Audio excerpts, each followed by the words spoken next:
यहाँ स्टार्ट करते हैं अपना नेक्स्ट न्यूमेरिकल, जो कि हमारा न्यूमेरिकल नंबर 8 है। Calculate the electric potential at a surface of a silver nucleus having radius 3.4 into 10⁻14 metre.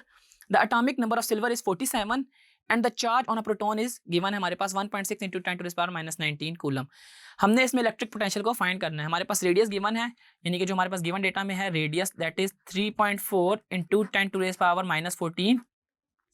The atomic number of silver is 47 and the charge on a proton is इतना, यानी कि हमारे पास जो Q है वो हमारे पास 47 into वो है जो सिंगल प्रोटॉन का चार्ज है। सिंगल प्रोटॉन हमारे पास चार्ज है 1.6 into 10⁻⁻19 और हमारे पास टोटल कितने हैं 47। तो हमारे पास Q जो होगा वो इक्वलेंट होगा 47 मल्टीप्लाई बाय सिंगल वाला हमारे पास कितना है जी 1.6 into 10⁻⁻19। इसको हम फाइंड कर लेते हैं। जब हमने 47 को मल्टीप्लाई किया 1.6 into 10⁻⁻19 से, तो हमारा आंसर है 7.5 into 10⁻⁻18। ठीक है जी, 7.5 into 10⁻⁻18 के ये मेरे पास आ गया जो हमारे पास चार्ज था इन टर्म्स ऑफ कूलम।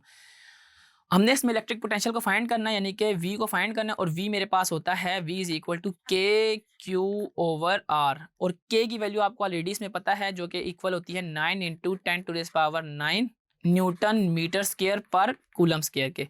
ठीक है, इनकी वैल्यूज को पुट करते हैं 9 into 10⁻9 इंटू Q मेरे पास है 7.5 into 10⁻⁻18 और डिनोमिनेटर में मेरे पास रेडियस आ जाएगा दैट इज 3.4 into 10⁻⁻14। और जब मैं इनको मल्टीप्लाई करता हूँ न्यूमरेटर को और इनको टोटल कैलकुलेट करता हूँ तो हमारे पास आंसर आता है V is equal to 1.99 into 10⁻6 volt. तो यूं अगर आपके पास पेपर में ऐसा क्वेश्चन है जिसमें आपके पास रेडियस और इसके अलावा चार्ज का मैग्नीट्यूड गिवन और इलेक्ट्रिक पोटेंशियल फाइंड करना हो, तो आप इजीली फाइंड कर सकते हैं बाय यूजिंग KQ/R से।